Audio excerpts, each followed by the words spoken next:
sports fans, to the Shoot Your Thought podcast. My name is Josh, that is Neil. How was that, Neil? That was my audition tape. How was that? Got goosebumps. Yeah? I have goosebumps on my arms right now. Nice. All right, so I have a career ahead of me. That's awesome.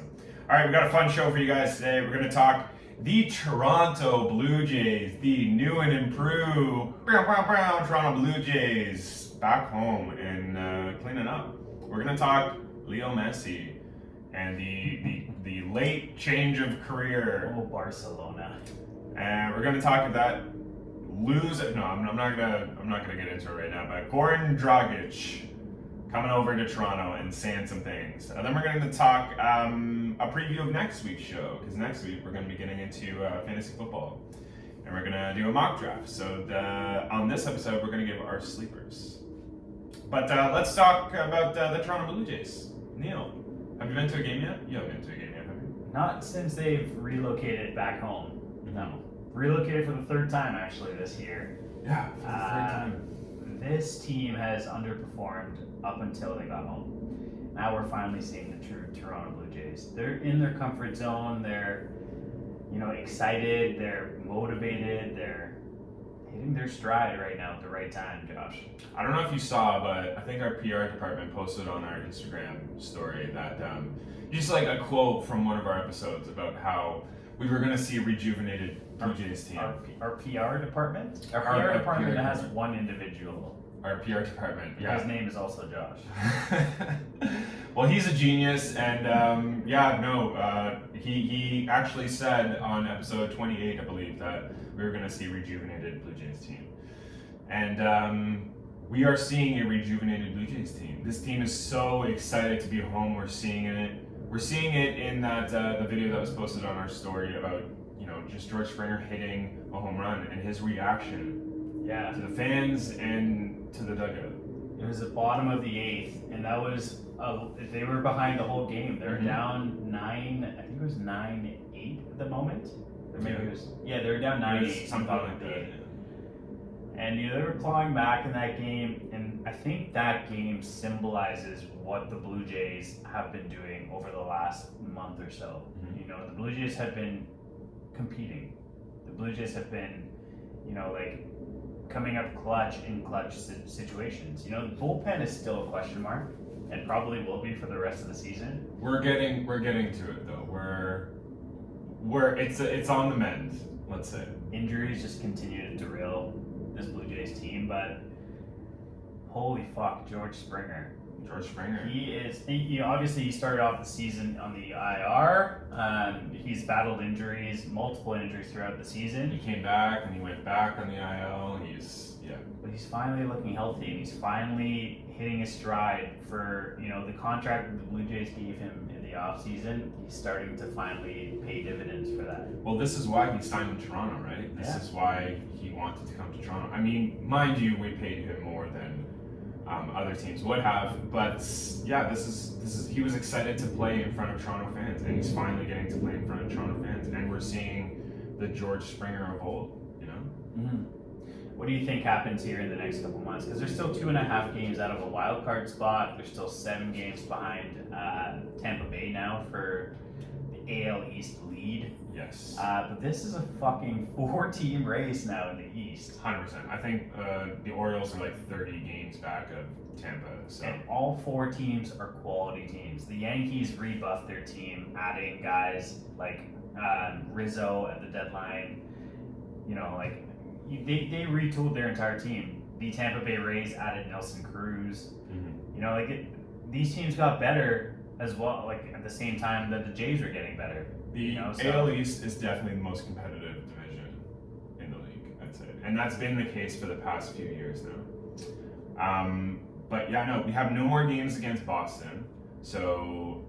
But we do have a lot of games against other teams in the AL East. So the race is very much not over.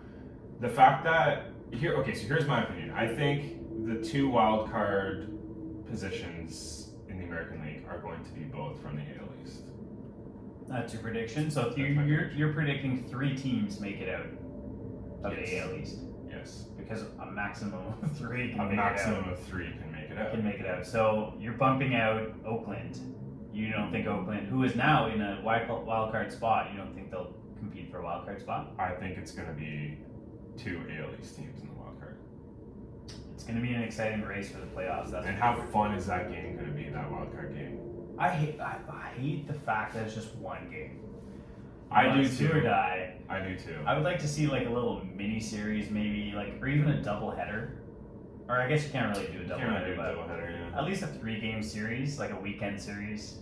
Yeah. To dictate, best of 3. Or even do something like the NBA's. I mean, as much as I bash what the NBA has been doing in the play-in tournament, but what if you made the wild card game a play-in tournament almost?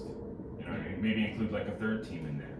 I hate the play-in tournament. It's I just, hate it too, so but it looks like it's here to stay in the NBA. So we kind of have to get used is to it here to stay? Is that what they're saying? Yeah, it's going to be a thing next season too. So 10 teams are gonna the last 2 or the 9th place and 10th place are going to play the 8th and 7th place teams. Yes.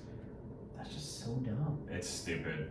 Just tell me how many teams are eligible to make it into the playoffs and fucking start the playoffs then. You know? 100%. I think the NBA had it so perfectly. They had 1 to 8, 1 plays 8, 2 plays 7, and it was so straightforward. And now we're introducing a play-in tournament that was only supposed to be a thing for the bubble and for that shortened COVID season. Everyone I've talked to hates the play-in tournament. Yeah. I don't know where they're getting this information of, the fans love it. What fans are you polling right now? Adam Silver. Anyways, let's get back to the Blue Jays.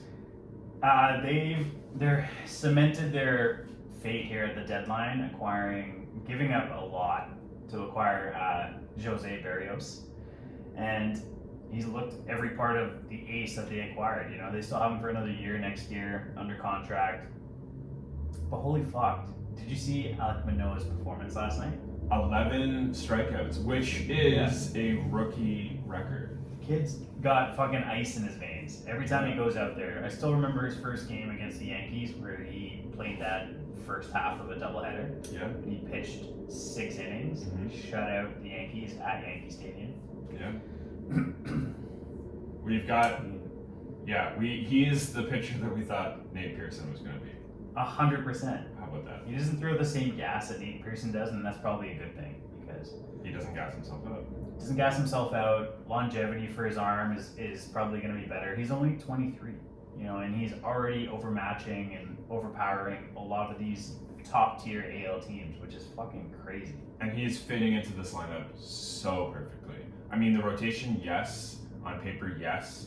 But if you just watch this team and you watch how they act in the dugout, they are happy. They are so excited to be playing together. They know how good this team can be, and they're just so happy to be a part of it. Mm-hmm. And the Blue Jays historically have had a hard time, managing workloads for their young players, especially their pitchers. And right now, as it stands, I'm reading it. Manoah pitched 125 innings last year. He's at 77 right now. I don't think he's going to really eclipse very much of 125. He'll probably get to 130 or 140. But they're managing his workload just fine. He's pitching 5 or 6 innings and quality 5 or 6 innings every time he gets out there, which is great. So he's in a good spot. He's just dominating right now. He has a sub-3 ERA. Can't say enough about this fucking stud of a young pitcher that they have. Yeah, the starting rotation gets it done. They go out there and get it done. The starting rotation is not something that Blue Jays front office is concerned about. It's not something that the fans are concerned about. We were concerned about it at the beginning of the year. We were, so many questions, right? 100%. But it's the bullpen now that we need to just tighten up a little bit. We got Brad Hand. He's done. He's had some solid innings. We got old man Soria. Joaquim Soria, but he's on the IR now. It's just we just need to get healthy, right? That's all it takes. But we have Romano, who's dominating. He pitched. He closed last night. Yeah. Strikeout Otani to end the game. Yep. 2 nights ago. It was he's looking great. You know what I mean? He's cemented in that role. It's great. Yeah, it's good to have a dedicated closer too, someone that comes in and we use for the 9th and only the 9th. Like, I hate bringing this loser up, but like when we had Osuna, that piece of shit. But that, like, it's good to have like a good closer, a good quality closer that will just come in the ninth and just pitch his lights out. Yeah, do you remember Julian Merriweather at the beginning of the season? I do, yeah. So he's back. He's throwing bullpens again. He's probably soon to make a minor league throwing program and do like some simulated games. A short stint there, then. But he was dominating in the short stint that he began. Yeah. Right? Like he will come back and he will be slotted back into that ninth inning role once he gets comfortable, and he's going to be dominant for us when we need the most towards that home stretch of the season. Knock on wood that he's going to continue to be healthy and make strides towards coming back. But another guy I want to bring up is Adam Simbert, who fucking brings the energy every time he's playing. Yes, he does. He's like a Jason Grilly. Yeah, I've heard that comparison because I remember he came in for a save. Funny enough, like after he got a strikeout to end the game. I've never seen a guy so pumped up since Grilly. Since Jason Grilly, yeah. Grilly used to just get pumped up after throwing a strike. Like he was like, yeah. Oh my god, yes, fucking strike. Yeah. But he would like start to walk off the mound and be like, oh no, I got the rest of the inning to pitch. You remember Grilly always used to wear like the tightest clothes as well? Yeah. And like have like his semi-large arms just hanging out. Yeah.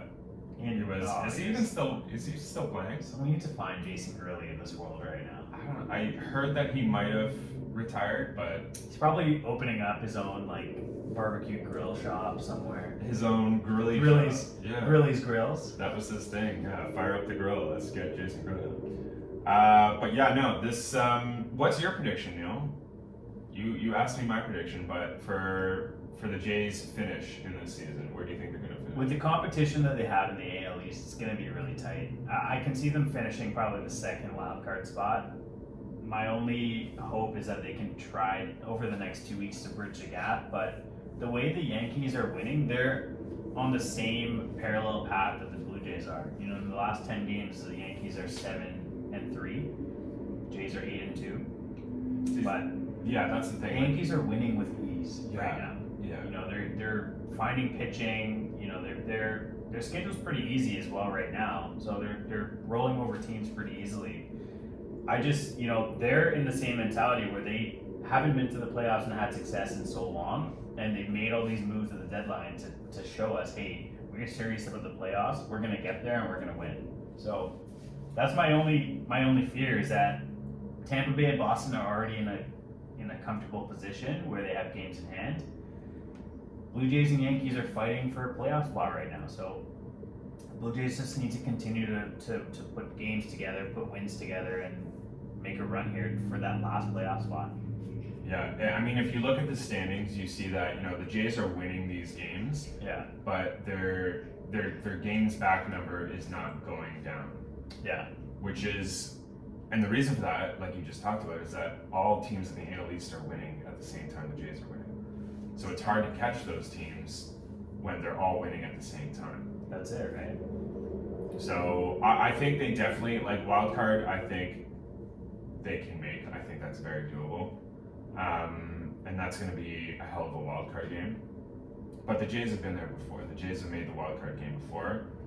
And if you recall, the last wild card game they were in, Encarnacion hit a walk-off home run. So I think we'll be okay. I do remember that. Yeah, I remember where I was when I saw that too. I literally jumped like 10 feet in the air. That was like one of the best Toronto sports moments for sure. Encarnacion. I would love to see a late season signing of Encarnacion. Just to bring the parrot back one more time. Why not? Fuck. Bring him he on hasn't as played a- all season, but he still got it.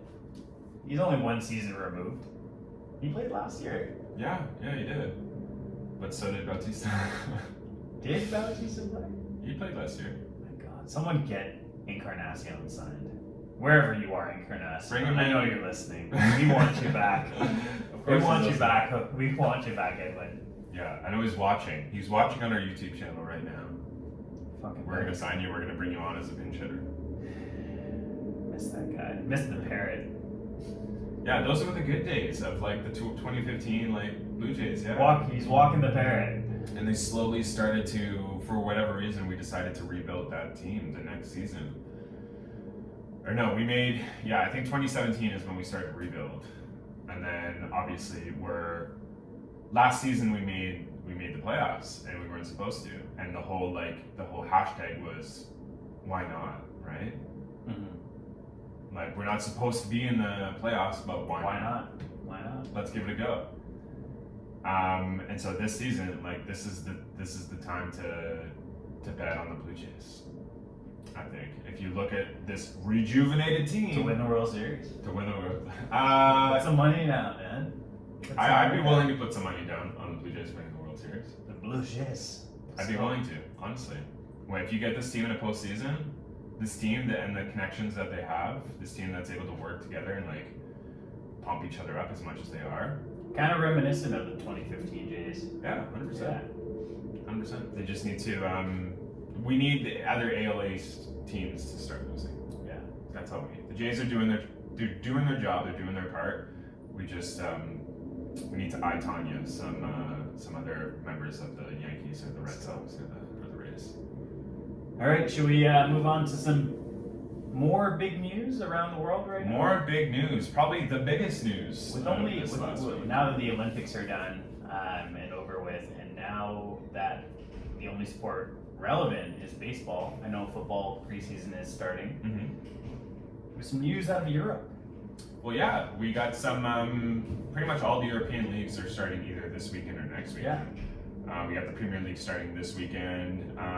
But yeah, Messi has left Barcelona in a very emotional goodbye, and he has joined probably the richest team in the entire world right now. The only team that was able to spend the money to get Leo Messi. Mm-hmm. But Leo Messi has signed with Paris Saint-Germain, PSG, and he has completed the top big three of Mbappe, Neymar, and Leo Messi. It's outrageous what PSG is at. Like the FFP, the fair salary cap, like gameplay, whatever it is that they call it in Europe. I don't know how the fuck they're going to fit this all in, because one of these guys has to be sacrificed. They can't afford to play all. But that's these the thing, guys. they can. I know they have. PSG has so much money. So much money. Backed in, like, their owners are from Qatar. There's so much oil money invested in here in this franchise. I just don't understand how they can sign a player like Messi. You've seen what financially crippled franchises have to do. You see what Barcelona had to do. They couldn't afford Messi. Look at what just happened this past week with Jack Grealish. Messi offered to take half the salary. He was already the highest paid player ever to ever play any sport ever. He was about set to make $90 million on a regular contract this year. But he was willing to take half. To stay with Barcelona. To stay with Barcelona, the team that he's wanted to play with since he was 9 years old. And he's literally been a Barcelona player since then. Which is unbelievable, because now they have a stack of Neymar, Messi, and Mbappe. The thing about PSG is they're still a fairly new team. Like, I don't know if have you ever been to Paris? Yeah, I have. Have you ever like checked out like any of they have like PSG official stores over there, much like, like a Real Sports here for like our Toronto teams, but they have an actual like PSG dedicated store, and like in those stores they have like the history of like PSG, and they're a fairly new team. Like they're not like a Manchester United or like a Barcelona or Real Madrid. They're a new team, and they became so good because they had such rich owners that are willing to just like spend this money on whoever they can get. They were able to sign him for free. Basically. For free. PSG did not have to spend a transfer fee. I don't know if you remember, but the last time they signed a player from Barcelona, it was Neymar. It was Neymar, yeah. And they had to pay 222 million euros to sign Neymar from Barcelona in 2017. There's no transfer fee for Lionel Messi, for the best player arguably ever to play the game. And we still don't know what the salary is that he's going to be paid in PSG, but the press and we've seen news articles that say he's probably going to earn around 35 million this year, euros. Euros, yeah. Which is like 41 or 42 million regular American dollars. It's almost like the euro and the pound it's like double in Canadian basically. So like 30 million pounds would be 60 million Canadian dollars. It's insane. Yeah. But I don't know how they're going to afford to keep all these players. They also have Di Maria. They also signed Di Maria. Yeah, Di Maria's still playing. I forgot that they still had him. Sergio Ramos. Is he playing for PSG right now? I'm pretty sure he is. Did he officially sign? I know he said he was leaving Real. Yeah. He's in PSG. Wow, I totally missed that. Anyways, it's just a case of the rich getting richer. And I think we could just hand the Champions League trophy to PSG right now. And Sergio Ramos has told Lionel Messi and his family that they can move in with him if they get tired of staying in a hotel. The man is being paid $90 million a year. He's not going to move in with Sergio Ramos. No, I don't think so. Do you think Messi finishes his career with PSG, or do you think he goes back to Barcelona? I think he finishes his career elsewhere than Barcelona. I don't think he goes back to Barcelona. You think the bridge is completely torn? You think you can't go back to Barcelona and finish his sign like that? I don't think it's like that in soccer where they do that. It's not like basketball or baseball where you can sign a 1-year deal or a 10-day contract. A 10-day contract where you can finish your career there. I just think that with that, if he does go back, maybe he plays out like half a season or something, but I really doubt that he's going to re-sign in Barcelona especially after how he had that press conference saying goodbye to Barcelona. Literally, like that tearful exit. That kind of told me that, hey, he's not going to return. You're probably more likely to see him in MLS at the age of 49, like Jaromir Jagr, than you would seeing him in Barcelona. He's 34. He signed a 2-year deal, so who knows what happens in 2 years. I think he'll play there for 3 years, and then maybe I think we see him in MLS. You think he goes to MLS? I think so. I don't know. He's the kind of person that always wants to be playing at the highest level, and he still is playing at a high level. He's still putting up a crazy amount of goals every year. But okay, so MLS is like the retirement home for European football legends, right? Yeah. Like you have Ibrahimovic, who ages like a fine wine, let's say, because he went over to MLS and just dominated over there, and then realized he still had it, and then came back to Europe. But yeah, like you look at Thierry Henry, like going to the Red Bulls and just like finishing his career there.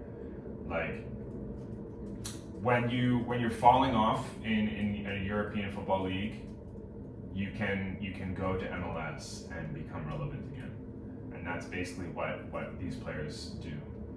So that's what Rooney did, right? I don't know. Rooney was like an exception because he couldn't compete in the MLS, or so he couldn't compete in the Prem. That's why he went to MLS. He was still like putting it like he left United, went to Everton. He didn't have the speed though. He didn't have the speed, no, but he still had the skill, and he could put that skill on display in the MLS. Absolutely. Should we move on, sir? I think we should. One thing before you move on, there's one person that I do feel sorry for in this whole Messi going to PSG saga, and it's Sergio Aguero. And Sergio Aguero signed in Barcelona this offseason to play with Lionel Messi. Okay, fair. and to celebrate his goal with Lionel Messi every time he scores. Now he has to go celebrate with Antoine Griezmann. It's not the same, you know. His fellow, you know, like Argentinian. Yeah. He, you know, like he obviously left City to come play here with Messi, and the understanding was that he played with Messi. So I feel a little bad for Sergio Aguero. Yeah, I didn't even think about that, to be honest with you. But yeah, the fact that Aguero, I mean, like Barcelona's Barcelona. They're always going to have that pull of any player they want. Yeah. There's always that, you know, that's the peak of your career is to play for a Barcelona or a Real Madrid. Mm-hmm. And now PSG, apparently. But so Barcelona is always going to, they can go out and get whoever they want, right? Like the transfer window is not closed yet. They can still go out and get whoever they want. They can, I know, and this frees up some money, but the whole idea of letting Messi walk, if he's only getting paid $35 million a year, they're probably trying to recover some financial debt that they're in right now.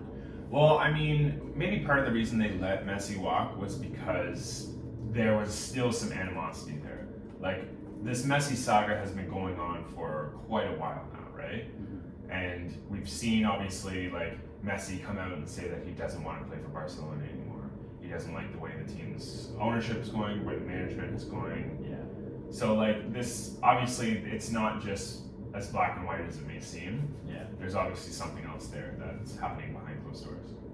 But Messi, I think we're going to see PSG in the Champions League final easily. All right, big prediction there. All right, let's move on. We're going to talk an interesting story coming out of Raptors camp here early in the offseason. Yeah, do you have the actual quote? I want to read the actual quote here. It wasn't in English. Oh, it was translated. It was translated. He actually said it. I'm trying to pull up the quote here. So I don't have the exact quote, but he basically said that he wants to play for a team that's, you know, he has to win a championship. He has higher ambitions than Exactly. the Toronto Raptors. Yeah. He's. I gotta bring up the actual quote here. I have to. I have the quote that he replied is sort of apologetic quote that he put out. He said, "My message basically to all of Toronto's fans is I would like to apologize. It didn't come out the right way. I know they love their team and they should be proud. It is one of the best organizations in the NBA. They've already won a championship and I didn't. So what I said, it was really not appropriate." So he's still saying it as they've rather than we. Exactly. That's what I wanted to bring up too. He's not mentally part of this team. He's not. I don't think he hasn't bought in. He hasn't. I don't think he plays a game for the Raptors. And if he does, he gets booed by all of our fans. He said, "Toronto is not my preferred destination. I have higher ambitions. We'll see." That's unbelievable. Dude, you just got traded to this team. Yeah. Like, who is Goran Dragic? Can't even fucking guard anyone. Yeah. You can't guard Jared Dudley. How can you make these comments be in the league when you're as mediocre of a player as you are? You're coming off the bench and you're making these comments. We don't want you on the Raptors. Nobody was excited when we got Dragic back in this Lowry trade. I think that was the biggest. You know, no one really paid any mind to this because they're like, Goran Dragic sucks anyways. No one wants him here. I don't want him. That's the whole thing. When I heard that there was going to be a sign and trade between Miami and Toronto, and we were going to get possibly Goran Dragic, I was like, can we shoot for someone else? When this Lowry trade was breaking and like we were, you know, processing the trade, I thought, you know, for sure, okay, like if Dragic is coming back, it's a salary cap maneuver. Like they're trying to fit Lowry's salary in, so they send us back Goran Dragic. I never thought for a second that Goran Dragic was going to stay on this team. He just doesn't fit the mold. He doesn't fit the culture. He doesn't really make sense on this team, taking minutes away from guys like Malachi Flynn. I thought for sure that this fucking garbage piece of shit was going to be bought out eventually. Yeah. It Yeah. angers me more that he hasn't been bought out. It angers me more that he's allowed to speak these negative thoughts towards the organization. That is just 2 years removed from a playoff spot, a championship, Yeah. a legacy that was started. Literally 2019 NBA champions.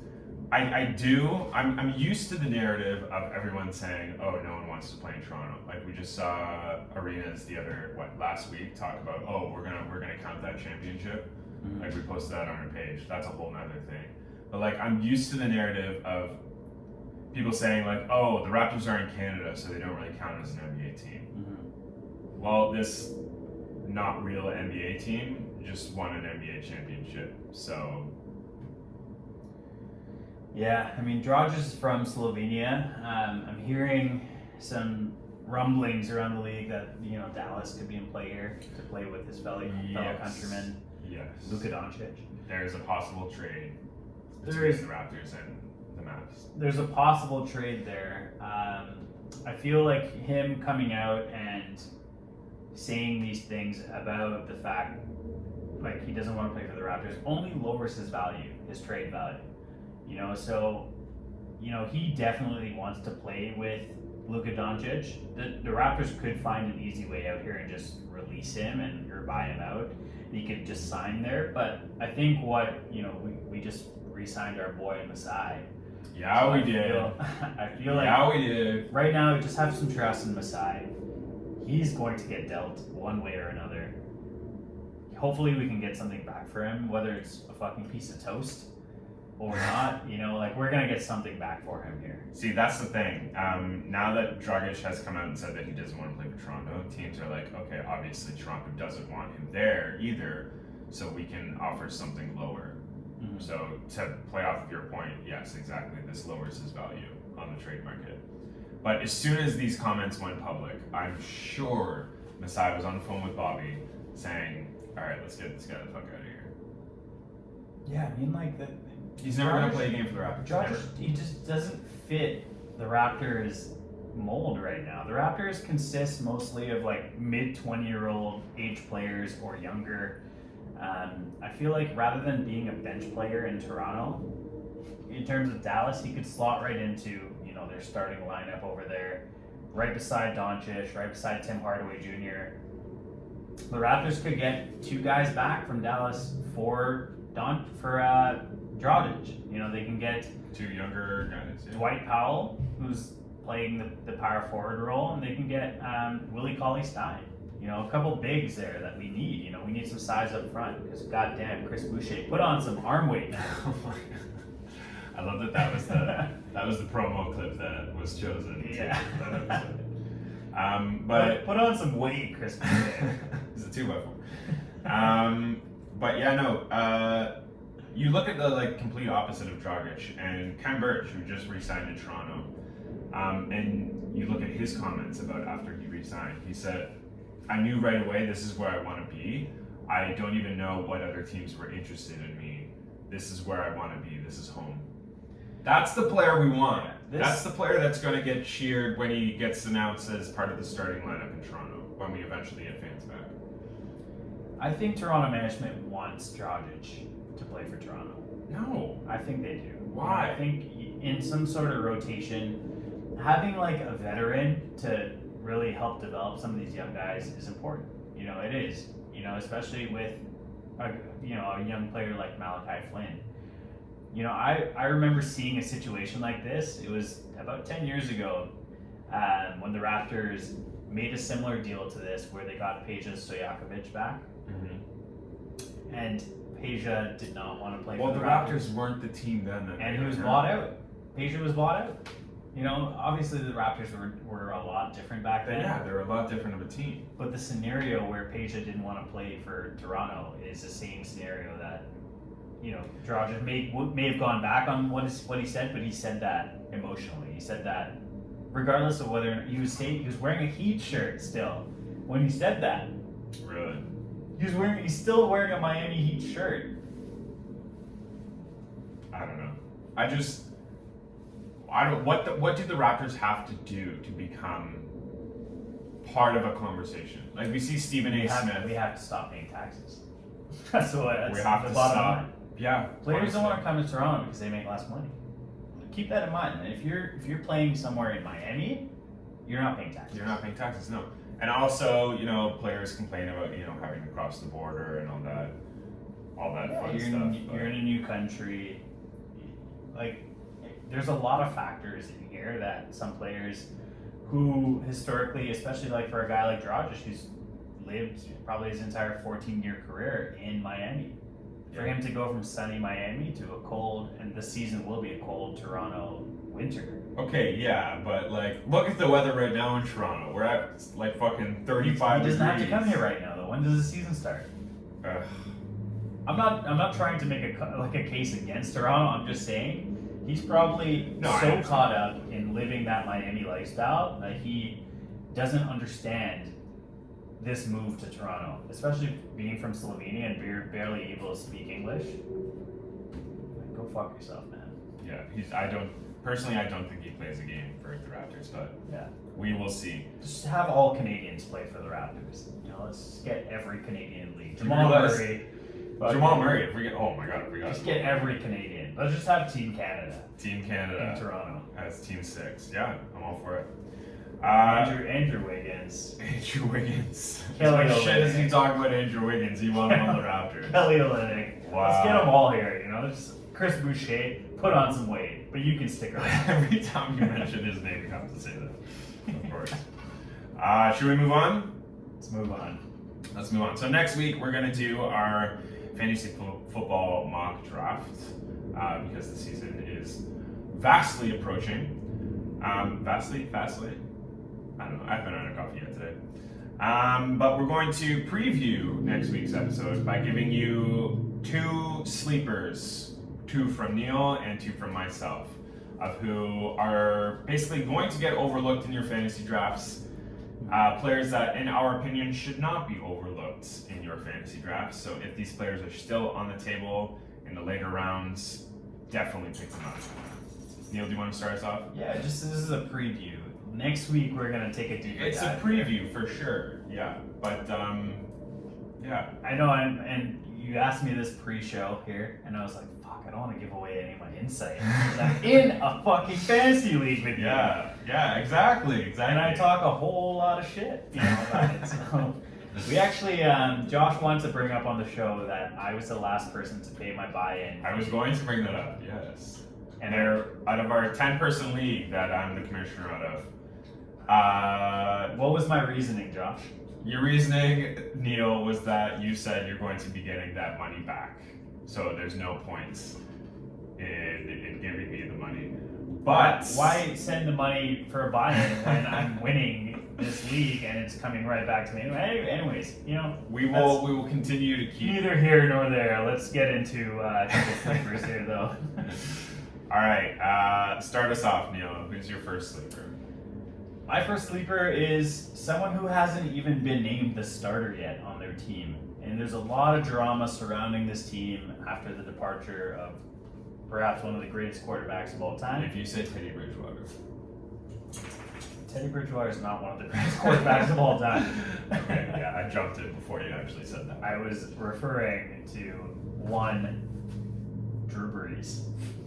Wait, what? Retiring last year. Wait, My your sleeper sleeper is Drew Brees. No, I'm referring to him retiring. Oh, Due to that, Okay. my sleeper this year is a guy who threw 30 interceptions 2 years ago. Jameis Winston. He's back and badder than ever. He might throw 31 this year, but I have faith that he is going to be my sleeper of the year. He will be named the starter. I don't give a flying fuck what you have to say about Taysom Hill. Taysom Hill is not a quarterback. He's a tight end. He's something. He's just not a quarterback. He is. He's not a decent quarterback at that. But do you think they're obviously still going to slot him in random third or fourth down plays? And my case against Taysom Hill is that he had a showcase last year and it didn't go so well. He struggled to move the offense. His way of moving the offense is running the ball in. I feel like that might be the only takeaway, the only asterisk beside why, Jameis might not have a big offensive output as he normally would, is because, some goal line stints here might see Taysom Hill come in and run the ball in. But I have every faith that, Jameis Winston, after a year of being the understudy of Drew Brees, has helped him mature, make smarter decisions. 100%. And working with Sean Payton, I feel like he's going to have a breakout year this year. What round do you see Jameis Winston going in? If it's a 2 QB league, he's probably going to get drafted in the middle of the pack there, middle rounds. But if it's a 1 QB league, he's definitely someone you want to keep on your bench as, like a second quarterback or even a third quarterback if your bench is that deep. But get this guy on your team, man. You're going to regret it later in the season. He has rushing potential. He's a gunslinger. If Michael Thomas comes back in week 4 or week 5, you're going to wish you have Jameis Winston throwing him the ball. Yeah, once Michael Thomas is a big question mark too, right? Like he needs to come back as well. Yeah. And if he does come back like rather soon, is he going to play like the Michael Thomas of last year, or is he going to play like the Michael Thomas of 2 years ago?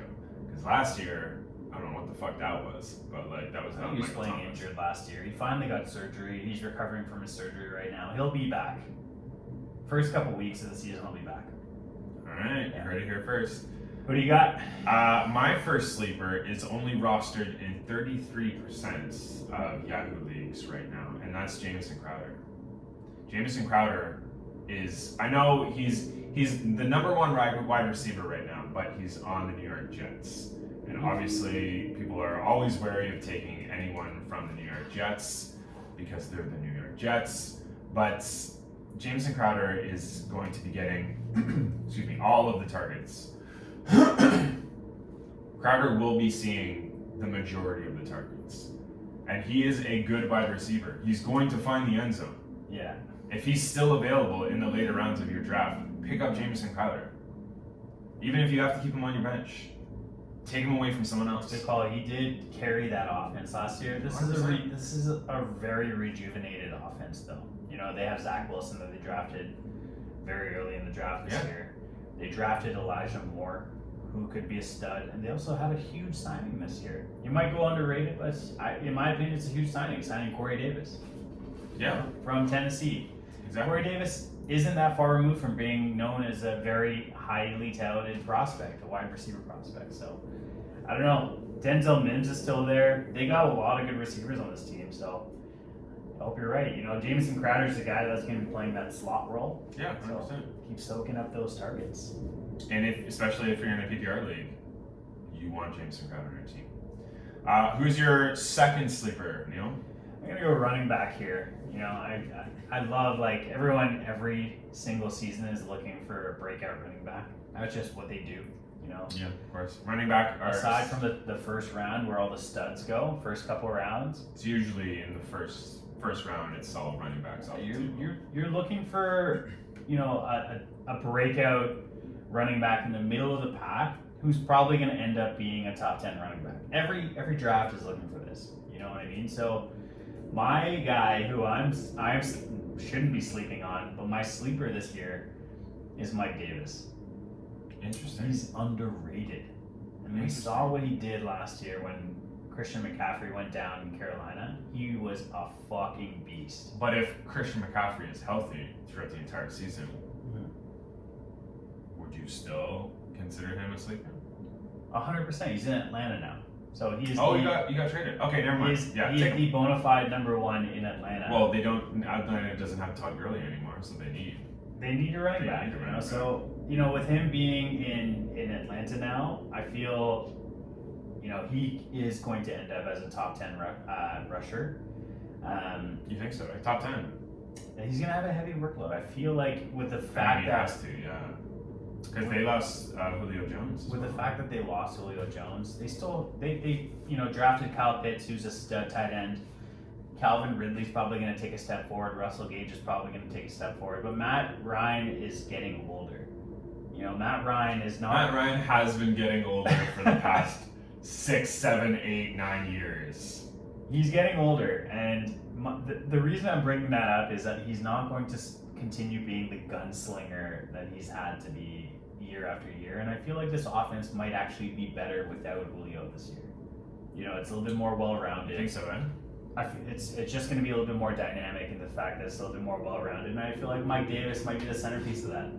I heard a theory from the fantasy footballers and their podcast, and their theory about Cleveland was that the offense in Cleveland is better without Odell there, and the reason for that is because the offense looks to Odell more often than they should, and when he's not there, you have the option to throw to whoever you want to. And when he is there, you have to try and find him, even though he's not always your best option. So maybe if you look at Atlanta, when you take Julio out of the equation, you don't have to target one person. You have options on the field. Yeah, I think even, that I'm glad you brought that scenario up, because you look at Odell, I feel like that scenario was him demanding the ball and being force-fed the ball even when he's in double coverage, and then he would get angry if the ball wasn't thrown his way. Exactly. Even if he was double covered. So Julio, probably the same scenario here. We're gonna see what happens without Julio this year in Atlanta. It's gonna look fucking weird not seeing Julio Jones on the field there, or even seeing Julio Jones in a Tennessee Titans uniform. But yeah, Mike Davis, go get him. He should be available in the middle rounds. So get this guy on your team. Good idea. My second sleeper is probably going to be available by the time your last round rolls around, and that is Allen Lazard. The Lizard Man. The Lizard King.